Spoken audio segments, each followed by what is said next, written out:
هبي أنصار الهدى آپ کے علماء سے بھی کہتے ہیں بتانے کی باتیں تھوڑی، آنے والے مجمع کی جو ضرورت ہے، آپ کے سامنے وہ لوگ بیٹھے ہیں جن کو نماز کا نہیں پتا، ماں کا نہیں پتا، باپ کا نہیں پتا، رشتوں کا نہیں پتا، شریعت کا نہیں پتا، حلال کا کوئی پتا، حرام کا نہیں پتا، وہ بتاؤ۔ میرے نبی سے پوچھا گیا یا رسول اللہ قیامت کب آئے گی؟ آپ نے کہا اللہ کو پتا ہے۔ کہا کوئی نشانی؟ کہا جب ماؤں کو ذلیل کیا جائے گا آ جائے گا۔ کیا عبد الحکیم کی مائیں سکھی اپنی اولاد سے؟ کیا عبد الحکیم کی مائیں ان کی آنکھیں ٹھنڈی ہیں اپنی اولاد سے؟ یہی کی سناتا ہوں۔ ایک بیٹی ماں سے کہہ رہی تھی بھوک نہیں، ہاں میری آنکھوں نے دیکھا، میرے کانوں نے سنا۔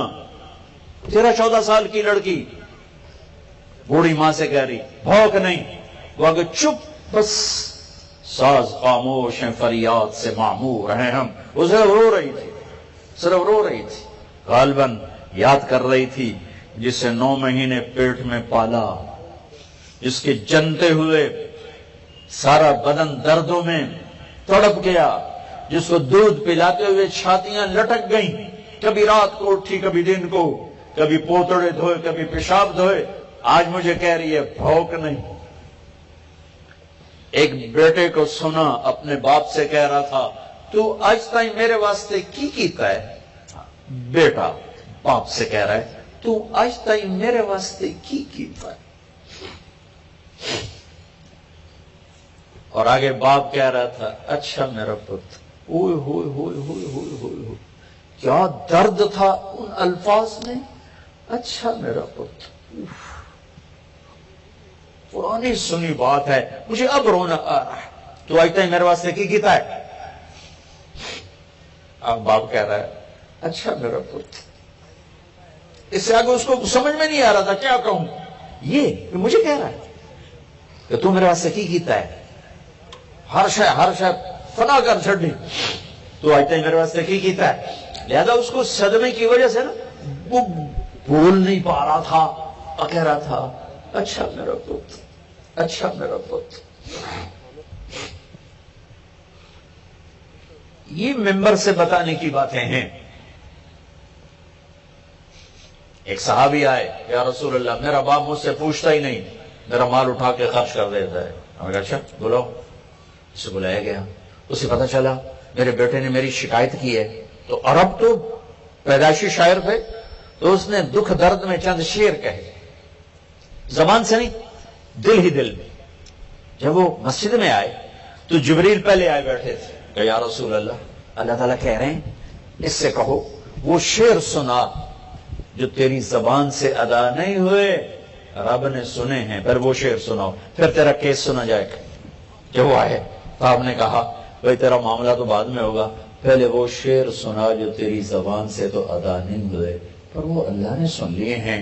وہ کہنے لگا یا رسول اللہ میں گواہی دیتا ہوں آپ اللہ کا رسول ہیں، آپ کا رب ہمارا ایمان بڑھاتا رہتا ہے، اللہ کی قسم یا رسول اللہ۔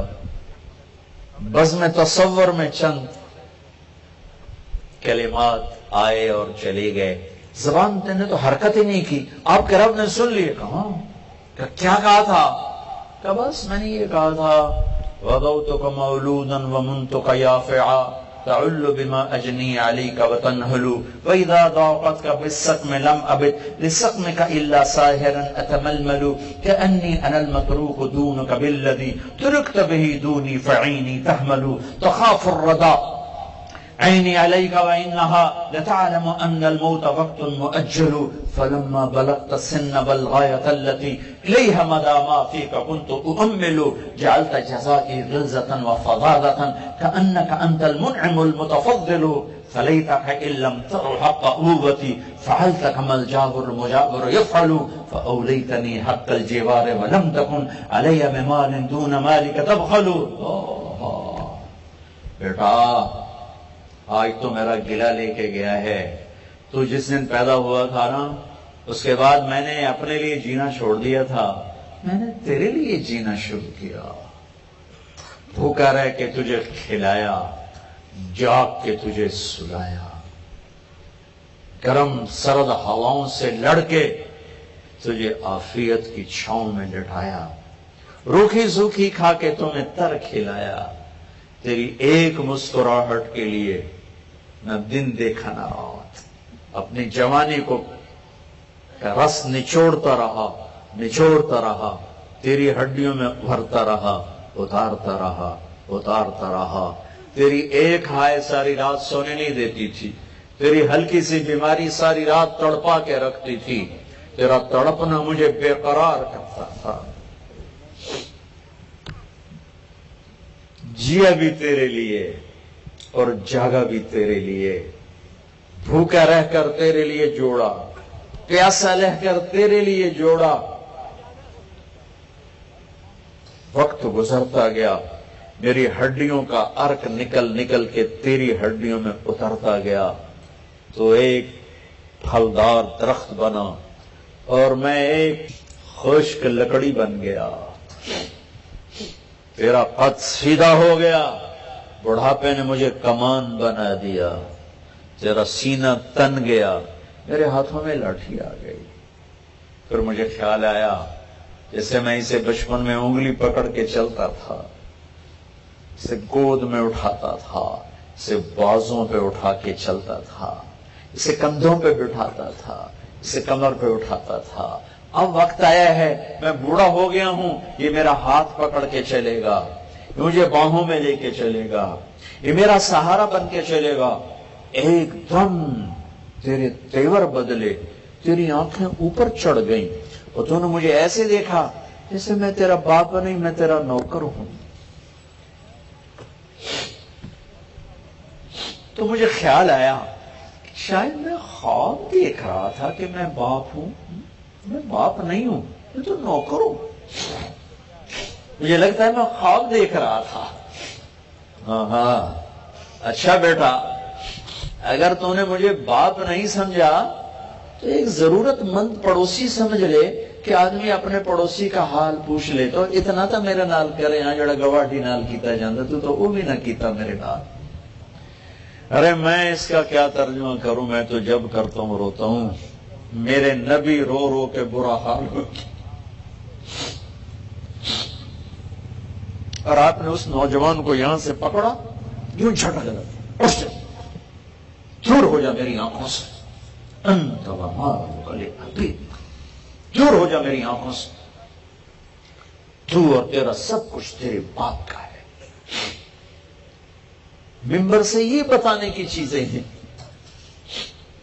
آج باپ ڈرتے پھرتے ہیں جوان اولادوں سے، کہیں گریبان نہ پکڑ لیں، کہیں ذلیل و رسوا نہ کر دیں۔ جن ماؤں کی چھاتیاں لٹک گئیں دودھ پلا پلا پلا پلا، آج وہ چھپتے پھرتی ہیں کہ پتر ذلیل نہ کر دے، کہ بیٹی ذلیل نہ کر دے۔ جب میرے نبی کہہ رہے ہیں قیامت کب آئے گی، کہ جب ماؤں کو ذلیل کیا جائے گا، حالانکہ قیامت آئے گی جب کفر پھیل جائے گا، اگر نہیں جب ماؤں کو ذلیل کیا جائے گا قیامت آ جائے گی۔ آپ نے فرمایا جس نے ماں باپ کو دکھ دیا اس پہ اللہ کی لعنت، فرشتوں کی لعنت، زمین آسمان کی لعنت، نہ نماز قبول، نہ روزہ قبول، نہ صدقہ قبول۔ کیا کرو گے؟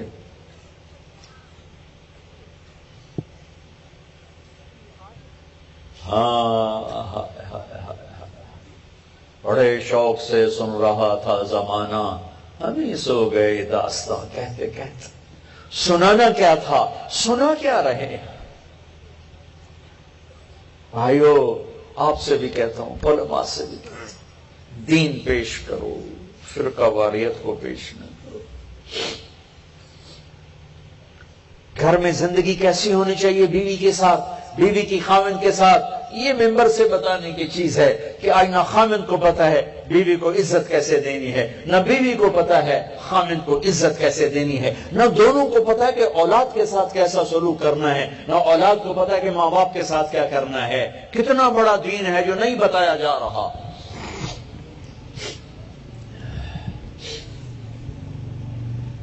میرے نبی نے فرمایا سب سے بہترین مسلمان وہ ہے جو بیوی سے اچھا سلوک کرے، اور میرے نبی نے فرمایا میری شریعت میں سجدہ ہوتا تو بیوی سے کہتا خامد کو سجدہ کر،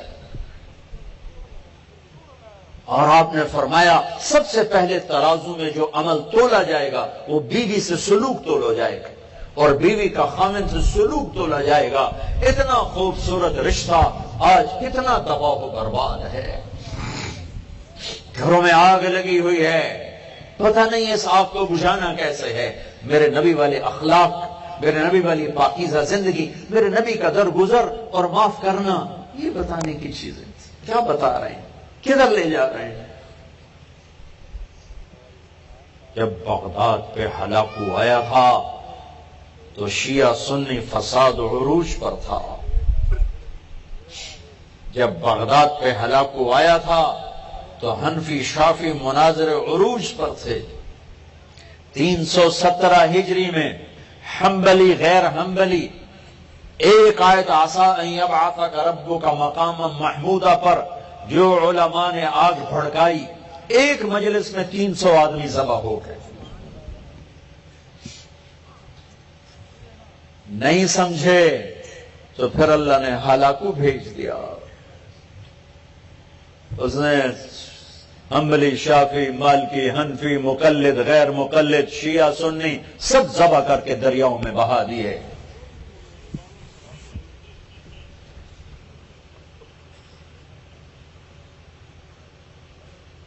اسپین میں گیا، میں بہت رویا، اس لیے نہیں رویا کہ 800 سال حکومت تھی، اس لیے رویا کہ جس وجہ سے اسپین تباہ ہوا وہ سارے اسباب میرے دیس میں عروج پر ہیں۔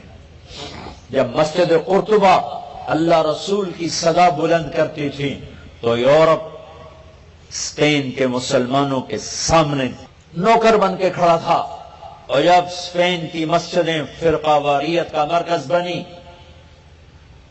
اور ایک دوسرے سے نفرتوں کی آگ بھڑکی تو میرے اللہ نے اسپین سے ایسا مسلمانوں کو مٹایا کہ ایک بھی کلمہ پڑھنے والا باقی نہ بچا۔ میں مسجد قرطبہ گیا، وہ گرجا بنی ہوئی ہے، بتوں سے بھری پڑی ہے، اور اس کے پیچھے وہ نادان علماء ہیں جنہوں نے امت سے ہٹ کر فرقہ واریت میں بدل دیا، اور وہ نادان عوام ہیں جو فرقوں میں بٹ کے آپس میں دست و گریباں ہوئے۔ تو اللہ تعالیٰ نے باطل کو چڑھایا جنہوں نے ان کی مسجدوں کو گرجے بنا دیا۔ بڑے بڑے بت مسجد قرطبہ میں پڑے ہیں جہاں 800 سال میرے اللہ کا نام گونجا، جاؤ جا کے دیکھو وہاں بت پڑے ہوئے، بیچوں وسط میں گرجا بنا ہوا ہے۔ میرے بھائیو، تم میرے دیس کے نہیں، میرے علاقے کے لوگ ہو۔ میں جس ہمدردی کے ساتھ تم سے بات کر سکتا ہوں کسی سے نہیں کر سکتا، تو میرے گھر کے لوگ، میرے گھر کے لوگ۔ اور میں اس تباہی کو دیکھ رہا ہوں جس نے نفرتوں کی وہ آگ بھڑکائی ہے کہ مسلمان کو سلام کرنے کے لیے تیار نہیں ہے۔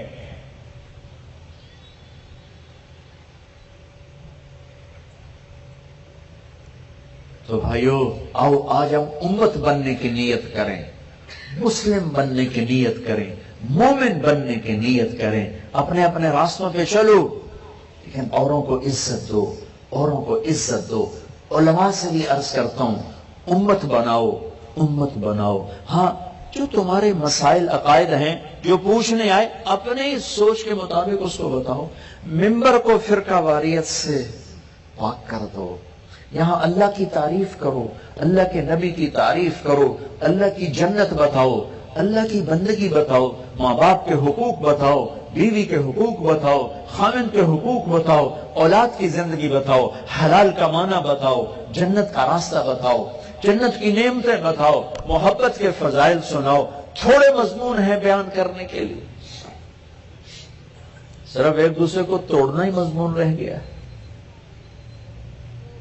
تو میرے بھائیوں، آؤ آج ہم توبہ کریں کہ ہم آج کے بعد مسلم بن کے رہیں گے، مومن بن کے رہیں گے، امت بن کے رہیں گے۔ نیت کرتے ہو؟ سارے نیت کرتے ہو؟ هبي أنصار الهدى